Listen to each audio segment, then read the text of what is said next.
Fala galerinha, como vocês estão? Espero que vocês estejam muito bem.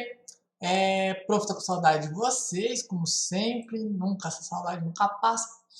Bom, vamos aí a mais uma aula de história, né? Vamos terminar aí as mitologias, né? Os deuses mitológicos da mitologia grega, né? Da crença dos gregos, que agora não é mais mitologia, já que eles voltaram a acreditar, então é uma crença. Bom, então vamos começar aí com os deuses mitológicos, as deusas, né? Terminar as deusas mitológicas. Eu fiz uma maravilhosa aqui seleção de deuses para vocês aqui, né? Já temos aí alguns deuses e deusas também, né? Então a gente tem o Aquiles aqui, temos o Aquiles, temos Afrodite, Apolo, Aracne, Ares e a nossa querida Ártemis. Então vamos terminar aqui com a Hestia, a deusa do lar, né? É aquela famosa deusa entra na minha... Não, enfim, é só a deusa do lar mesmo. A Hestia, então, pessoal, é a deusa do lar e do fogo sagrado, né? Ela é associada também a lareiras. Deve ser porque é quentinho e fica em casa. Ela foi uma exímia construtora, né? Então, portanto, pode também ser considerada uma deusa da agricultura, da arquitetura, agricultura não, arquitetura. Enfim, ela sendo então filha aí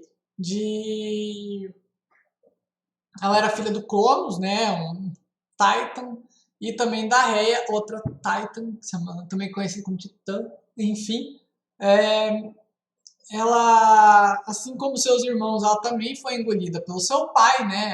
Ela é irmãzinha de Zeus.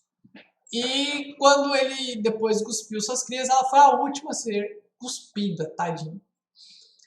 Bom, ela é conhecida também por ser uma deusa muito doce, muito gentil, né? O seu nome é Hestia, mas para os romanos ela virou Vesta. Ela nunca se casou e sempre permaneceu virgem. E mesmo com as investidas de dois deuses para ela, né, o Poseidon e o Apolo, ela nunca se envolveu aí com nenhum homem, né? Ela também não se envolvia nas tramas políticas e nos conflitos do Monte Olimpo, isso é muito importante, e pode ser representada sempre segurando um ramo de flores. Temos a famosa deusa Irene. A deusa Irene, então, é conhecida como a deusa da paz. Então, se você conhece uma pessoa que se chama Irene, uma mulher que se chama Irene, ela é conhecida como deusa da paz. Okay? E também é uma deusa da primavera. É uma divindade associada à reconciliação, né? A reconciliação das pessoas e à cooperação dessas pessoas também. Ela é uma personagem mitológica também muito íntegra, assim como a Hestia, né? Também conhecido como deusas horas, né? Que são deusas boazinhas. Um trio de deusas responsáveis também pelas estações do ano e pela justiça. Ela é filha de Zeus e de Temis, né? E tem como símbolo a cornucópia, que é uma cesta de frutos feitas com chifres e uma tocha. Essa cornucópia a gente vê muito no Jogos Vorazes. E na mitologia grega, ela vai se tornar a Pax, P-A-X. A gente vai estudar isso depois, chamada de Pax Romana, então tem a questão do deus aí, não da deusa. Temos também a Eos, isso mesmo, Eos, não tem E, né, Eos, enfim. Eos, então, é uma divindade responsável pelo amanhecer do dia. Gente, uma deusa do amanhecer do dia e do anoitecer. Era uma moça muito bela. Ela é filha de Hiperion e Thea. Seus irmãos são a Selene, que é a deus lua, e o Hélio, que é o deus sol. Então, se você conhece alguém que tem o nome de Hélio, não é um nome difícil de achar, é referente aí ao sol, o gás hélio e tudo mais, né? Enfim. E temos também a Selene aí, que é a deusa Lua. Enfim, a Eos então é atribuída a função de abrir as portas do céu para que seu irmão possa passar com a luz do sol e faça a claridade chegar na Terra. Assim, ela tem o poder de despertar todos os seres em seus sonhos e fazer o dia começar. Uma das histórias relacionadas a essa deusa diz que ela foi muito apaixonada pelo Titono, um homem mortal com quem ela teve 2 filhos. E triste por saber que seu amado um dia iria morrer, ela pediu para que Zeus transformasse ele em mortal. Então assim foi feito. Entretanto, ela não pediu que o homem permanecesse jovem, então ele envelhecia. Olha como Zeus é muito sacana. Por isso, Titono acaba se tornando extremamente velho e nunca morre. Então, Eus pede então a Zeus que o transforme em uma cigarra.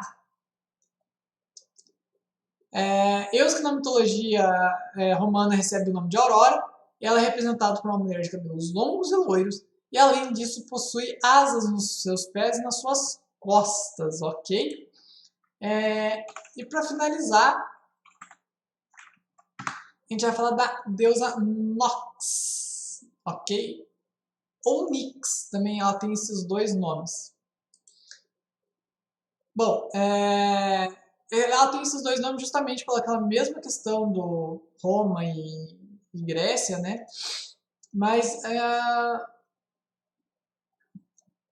a Nix é grego e Nox é romano. Acho que é uma coisa assim. Ela é a personificação da noite. É uma das melhores fontes de informação sobre essa deusa aí. Vem sobre a Teogonia, né, num livro do Hesíodo. Ela é filha, então, do Caos, que é a segunda criatura seguida do seu irmão gêmeo Érabo, a escuridão, e eles emergem do vazio, né? Logo após disso vai surgir Gaia, Mãe Terra, o Tártaro, as terras abismais, o Eros, que é o amor da criação, e são considerados irmãos do Caos. Então, antes de tudo aí veio o Caos, e o Caos deu origem aí a Nox. Ok? Era só isso, não era só para falar isso. Outra coisa, ela também é patrona das feiticeiras e bruxas, a deusa dos segredos dos mistérios noturnos, rainha dos astros noturnos também. Ela era muito cultuada por feiticeiras e bruxas que acreditavam na fertilidade da terra para brotar ervas encantadas. Muito louco, né? Era basicamente isso mesmo. Bom, sobre as deusas, a gente finaliza elas e a gente vai começar aí os deuses e depois a gente vai aí para o mito da criação dos gregos. Então, eu vou passar mais uma imagem para vocês já verem essas aqui. Agora, mais um. Nessa imagem maravilhosa, temos ali a famosa Atena, né? O Cerberus, que é o cachorrinho do Hades. O Quiron, que eu falei para vocês já na aula passada. O Cronos, o Hades e a Hera.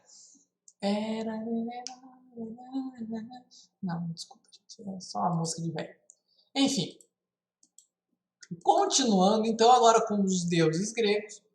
Bom, mais um pouco da velha historinha, né? Os deuses gregos são aí cultuados pelos antigos habitantes da Grécia. Eram representados aí sob a forma humana e simbolizavam os anseios e os temores dos humanos. Eles regiam, então, as forças da natureza, comandavam o céu, a terra, o que mais? A lua, o sol, os rios, o mar, o vento, entre outras inúmeras coisas. Os deuses então se comportavam aí como criaturas humanas, ou seja, eles tinham tudo que nós humanos temos até hoje, todos os sentimentos humanos. Então eles eram seres não movidos pela razão, mas sim pela emoção. Ciúme, inveja, ódio, amor, rancor, entre outras coisas. Eles eram seres imortais, estavam aí dispostos em um sistema hierárquico, né? Isso é importantíssimo. Embora, então, profundamente ali arraigado, né, no contexto geral da cultura em que se formou, um deus podia, como qualquer elemento cultural, né? Ele podia ser qualquer coisa, até. Ele vai passar, então,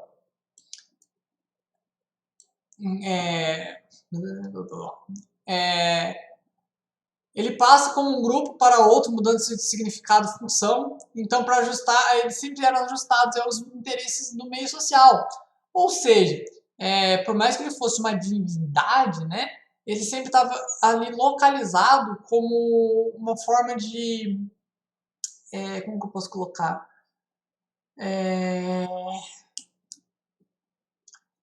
Ele era modificado de acordo com o que a sociedade precisava dele. Um exemplo disso é quando Roma começa a cultuar esses deuses e muda o nome desses deuses e muda algumas funcionalidades dos deuses.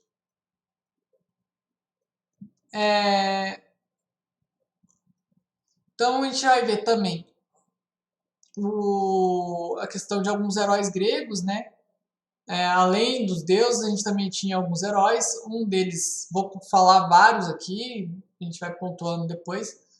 Primeiro, então, é o Belerofonte, tá? O Belerofonte. Ele é nada mais, nada menos que... cada deus tinha seu herói, né?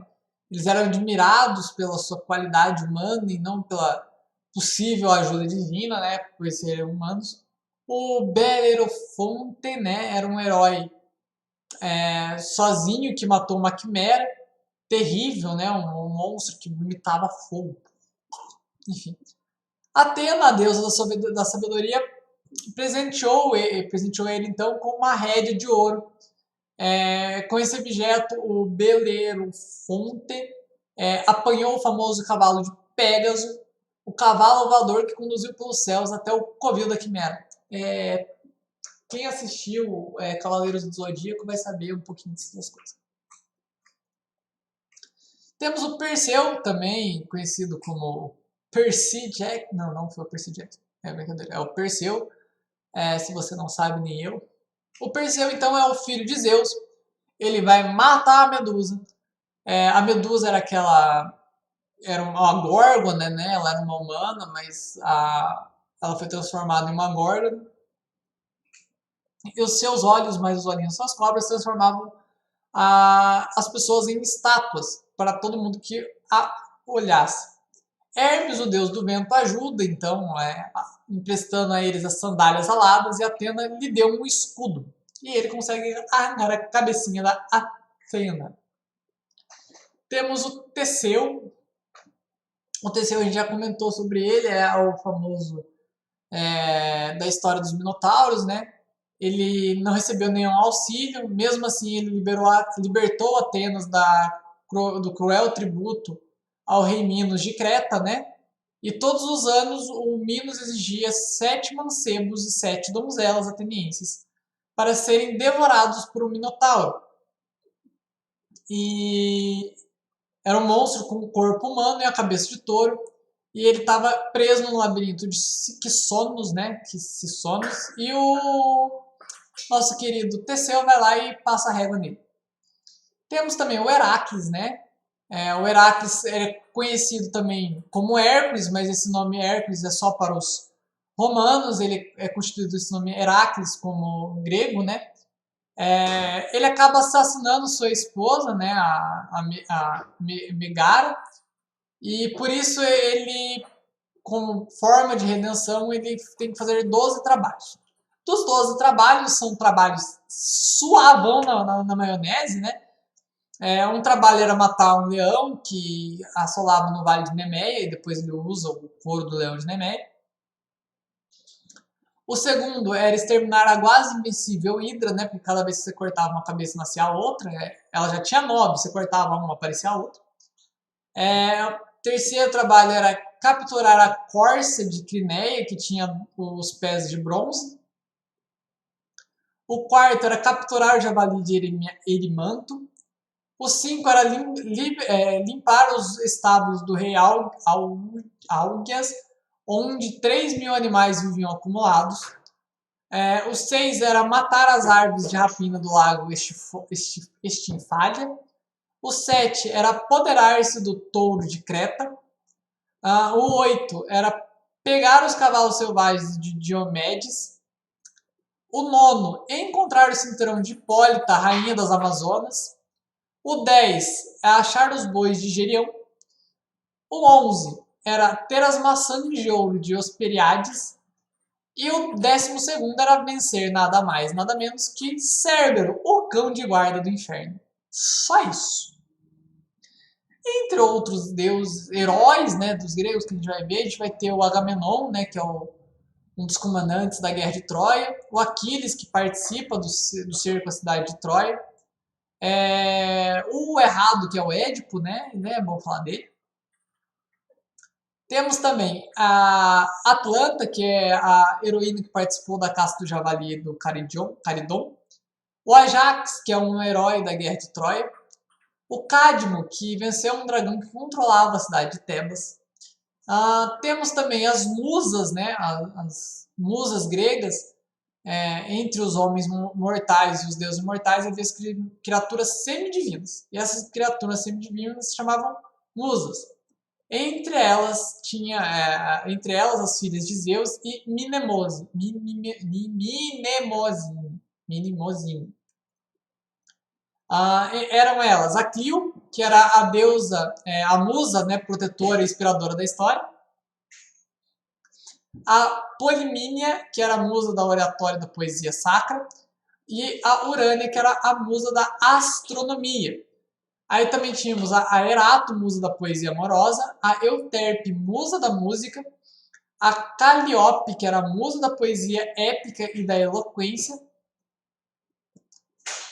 A Melpomene, que era a musa da poesia trágica. A Terpsicore, que era a musa da dança do canto. E a Thalia, que era a música da comédia e da poesia. Cansei.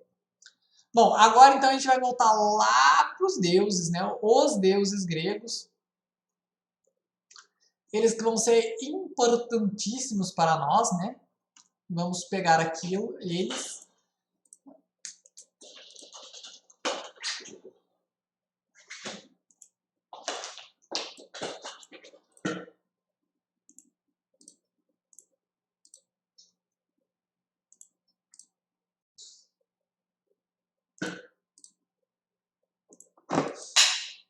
Então vamos lá, pessoal. Temos então o nosso querido Apolo. Cadê o Apolo? Deixa eu ver se eu acho ele aqui. Tá aqui, o Apolo. Então, sobre o Apolinho. O Apolo é um dos maiores deuses da mitologia, né? Tanto da grega quanto da romana. Ele é considerado um dos maiores deuses do Olimpo, ele só perde para os Zeus, né? Ele é venerado como deus Sol da profecia, né? A gente falou do oráculo de Delfos.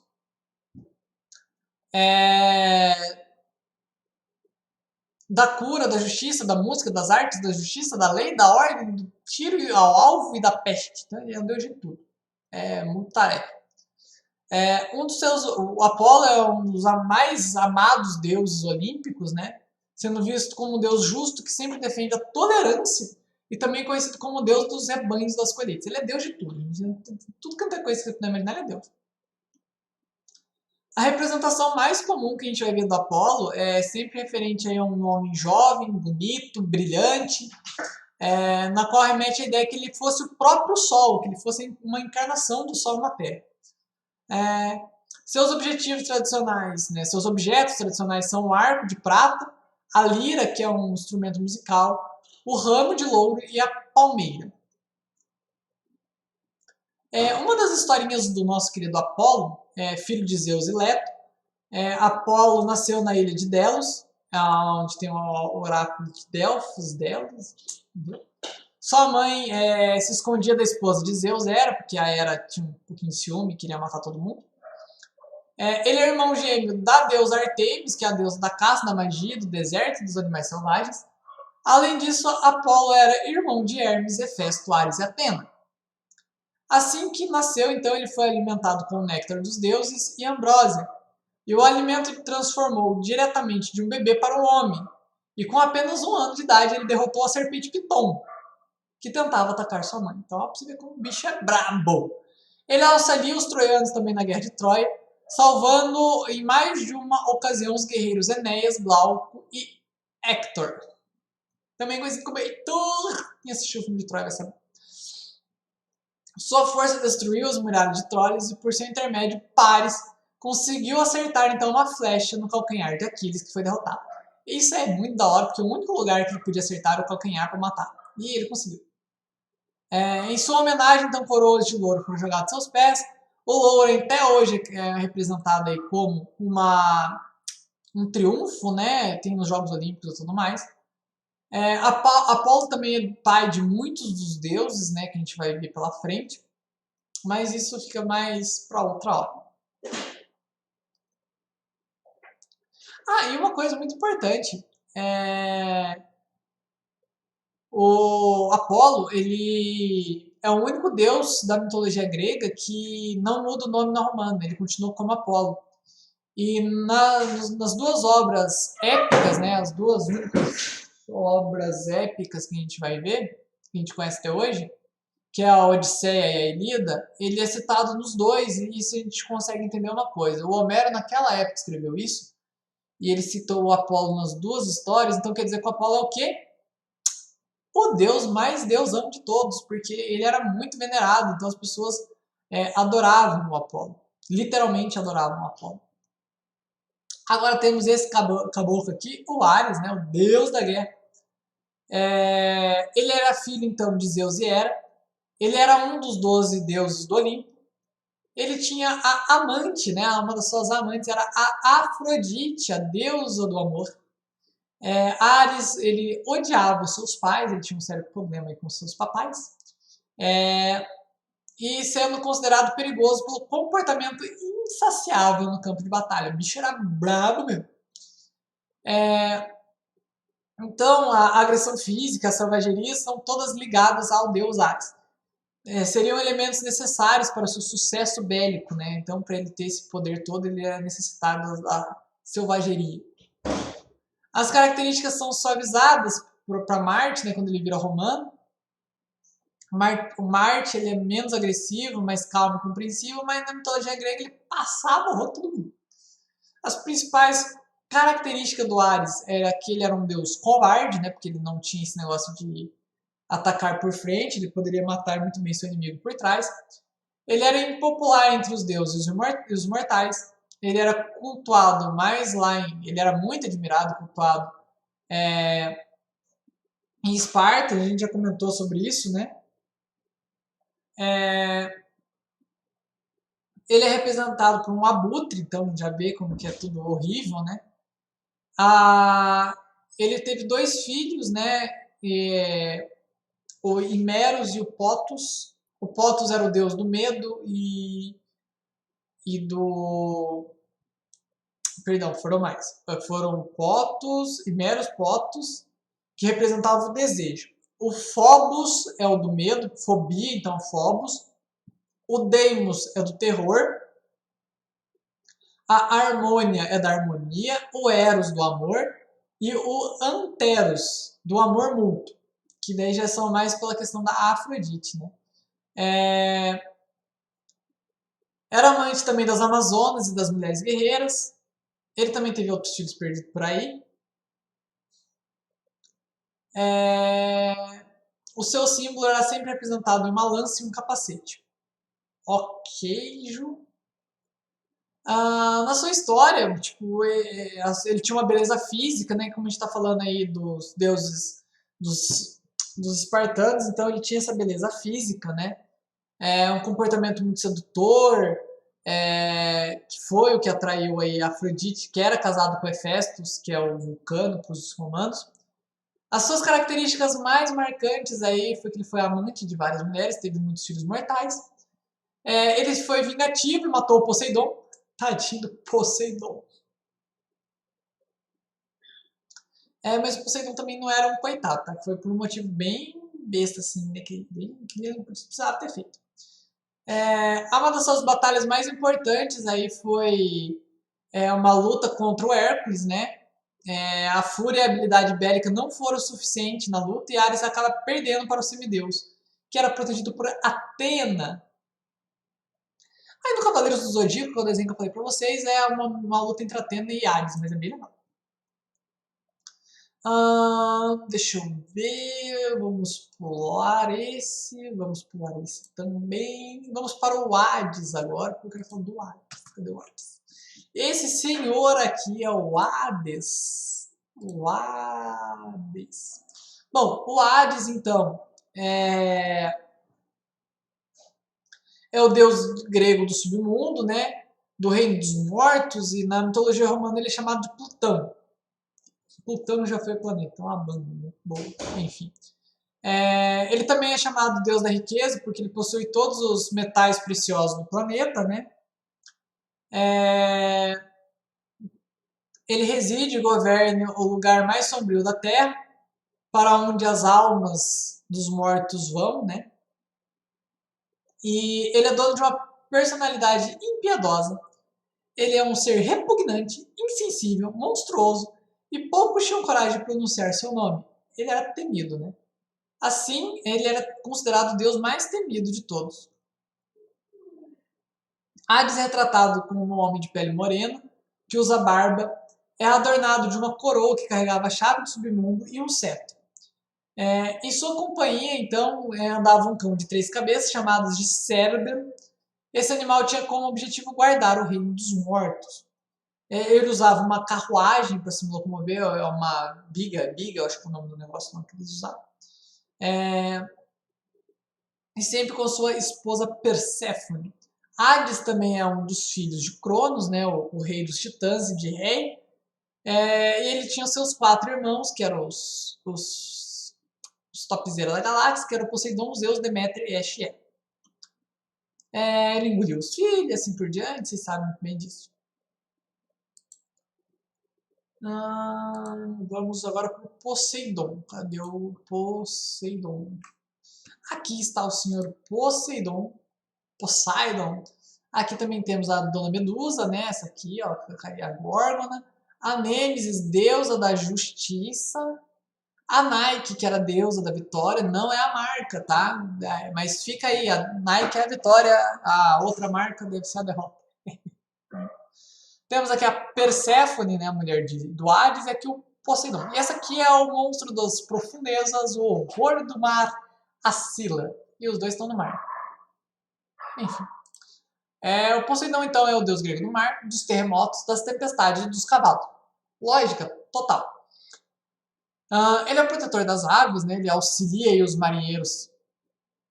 E também é chamado de deus da fertilidade. Ele é dono de um temperamento instável, violento, foi considerado um deus muito vingativo. E ele tem esse comportamento explosivo e um senso de humor bem complicado. Ele sempre tem muita raiva, então por isso que ele faz muito terremoto, e os maremotos tem tudo a ver com isso. As tempestades, maremotos, tormentas, tudo que aconteceu no mar é por causa dele, justamente pela sua raiva. Ele era um dos 3 governantes do mundo, porque o Zeus era do céu, o Hades do mundo e ele dos mares, né? Na história, praticamente a mesma coisa do Hades, né? Só que ele vai para água e assim por diante. E aqui a gente tem os outros últimos deuses, né? Que eu tenho imagem. Então esse aqui é o Thanatos e esse aqui é o Zeus. O Thanatos tem um irmão chamado... Esse é o deus da morte. E o Thanatos tem um irmão chamado Hypnos, que é o deus da hipnose. Enfim. Sobre o nosso querido Zeus, é uma divindade também considerado o maior dos deuses dos homens, né, que habitava o Monte Olimpo na Grécia. As divindades mitológicas, então, tinham nas mãos o destino dos homens, né? Ele tinha todo esse poder. Zeus era o pai de todos os gregos, de todos os deuses e assim por diante. Realmente pai dos deuses, né? Suas histórias atravessam os séculos até hoje, porque ele tem aí inúmeras representações, né? A mitologia grega, então, coloca aí como ele teve muitos filhos, né? Ele teve toda aquela treta da história da criação do Cronos, e o Cronos com todo mundo, menos os Zeus, porque ele se esconde no negócio da Ré, e depois da Gaia, e depois ele vai lá e prende todo mundo de novo, e daí vira um rolo todo. Ele é cultuado principalmente na cidade de Olímpia, E é isso, basicamente, né? Não tem muito mais o que se falar desses deuses. E agora a gente precisa começar a deuses novos, galerinha. Então, qualquer dúvida, manda mensagem pro prof. Continuamos na próxima aula. Eu vou passar um trabalhinho para vocês sobre essa matéria. E é isso. Beijo no coração. O prof tá com saudade de vocês.